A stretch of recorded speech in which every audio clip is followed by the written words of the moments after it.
Hi everyone, Ben Choi or Space Mate here with build log number, I think 4, yeah, 4 in the Athlon build log.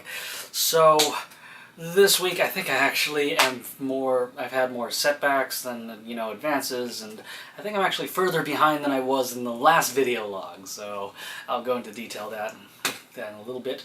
We are now 35 days from Comic-Con, and man, I'm feeling screwed. So I'm definitely going pedal to the metal here. I guess I'm going to at least talk about the things I did right before we go into the horrific setbacks. So firstly, I decided to build the what's it called? The codpiece that I actually showed you guys in the last log, the one that Chernobyl modeled. So it's the Mark 6 chess or codpiece from Halo 2 Anniversary, so it's a bit of actually a very complicated design. Let me go find it. Here it is. This is like crazily one of the most intricate, like, look at this. This is the butt plate. It's incredibly intricate, and like here's like the cod with the little thing that goes on top. So yeah, I spent a lot of time on this, of like building these things, like, because there's so many little tiny details and all of that, and curves. Curves are actually always tough because you have to make sure everything fits precisely and lines up. So basically the entire time lapse that you'll be seeing in this update, all of this. So, I've got the codpiece here, I've got this thingy that goes on top, so I've got my butt plate, which is actually really big, but I'm used to wearing a Reach butt plate, which I guess is small. This thing covers my whole butt, so, well, here you go. And then these little side panel thingies that, go on my hips. So this is pretty much the entirety of the progress I've made this week. I know, not very much. In terms of setbacks, I had quite a few, so I guess I'll get started. So firstly, I was looking at my kneecaps, or not my kneecaps, my thighs, and I was thinking to myself, the thighs are a little big, so I decided to scale them down. And as it turns out, they're too small now, so tomorrow, in fact, I'm running off to the Maker Lab and making another set of thighs. Third set this time, and hopefully it'll be just right, so we'll see. I also started working on the Athlon chest plate, and it's also too small, so I'm going to scale that up again. So I pretty much have a lot of things that are not scaled properly. I've got like shoulders, arm, like what's it called, chest plate, thighs. Basically, my girlfriend now has a spare suit of armor because I have made too many things that are basically her size. I guess at this point I'm just going to show you like what I mean. There we go. Like, you would never believe the difference an inch makes. This is the original thigh piece, which you saw me made like many updates ago, and this is the newer, smaller one. It is only 2 inches smaller. So, like, you see, this thing is huge. And the reason why I thought, oh god, I need to make, a smaller one is, when I have the kneecap in place, basically, it looks great when I'm standing still. The second I flex my leg, like you see, my thigh pounds right into the kneecap, and it's going to fly right off when I move. So obviously, too long. And right here, I'll admit it, this inner part of the thigh piece is pushing right into my crotch, which is not good for motion. And when there's two of them together, they just rub. So that pretty much told me this thing is way too big. So I was just like, okay, I'm going to scale it down. 2 inches smaller. And so it's like, well, look at that. It's great and all. Except, the distance between the kneecap and the thigh is good. But the problem is when I get the crotch plate on, which I'll grab over here, like, this is massive. Here it is. Actually, crotch plate. Look at that. There's a massive distance between here, and my chest plate ends like right maybe here, so yeah. I guess it's a little more amplified, like this is the hip plate, so if I put it here, and it sits here on my normal leg, and this sits on my hip, you can see how much of this is exposed, where in screenshots it should be, closer to around here, so basically an inch more. So I scaled this down 2 inches. The next one is an inch larger than, this one, so it sits right in between these two. So hopefully, next log, you will see a properly sized thigh plate, because I have screwed up way too many times. And of course, this is the current Athlon chest plate. I just, put it on here and I'm like, no. Like, I guess it's easier to tell. See, the best, when I was building these in a vacuum and scaling them, I was like putting the ruler to here, I'm like, okay. But once I started having other pieces built, you're like, yeah, that's way too much distance. A lot of this just becomes, I put things on, I'm like, not going to work. So I've increased this like about this way, like an inch on either side. And also this will extend further down because I think the chest plate ends about here when it should be ending a little closer down to here, I think. Or actually, I'll figure it out. But this is definitely way too small. Can you tell? But this is perfect for my girlfriend. So I think that pretty much covers all of my screw-ups for the month or week or whatever. At the very least, I've got, you know, wonderful, what's it called, time lapses of me building this in the crotch plate. It took a very long time, very complicated. And, you know, you can answer the question, does this make my butt look big? I don't know. So I guess I'll just go with the time lapse, and here we go.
Okay, so that was the time lapse. As you can see, it was actually very intricate. I spent forever working on that. I think that pretty much covers this update. I wanted to kind of keep it short because, well, I don't have any pieces to work on right now. I'm going to go to Laser Cutter and start working immediately on a chest plate. And I think the chest plate is going to be a very long video, just like the time lapse itself, given how long it took me to make this piece. This actually took a while because it's got many compound curves. It curves this way and curves this way, and there's like little, it's intricate, you know. If it's a straight piece, you just glue it together. Curves, you have to like glue here, and then here, and then here, and here, and make sure it all lines up properly to make it smooth. So this took a while. And I'm sure the next one will take a while too, and that'll also be a pretty big update. So I guess that pretty much covers this update. I'm off to the labs, and I'll see you next time.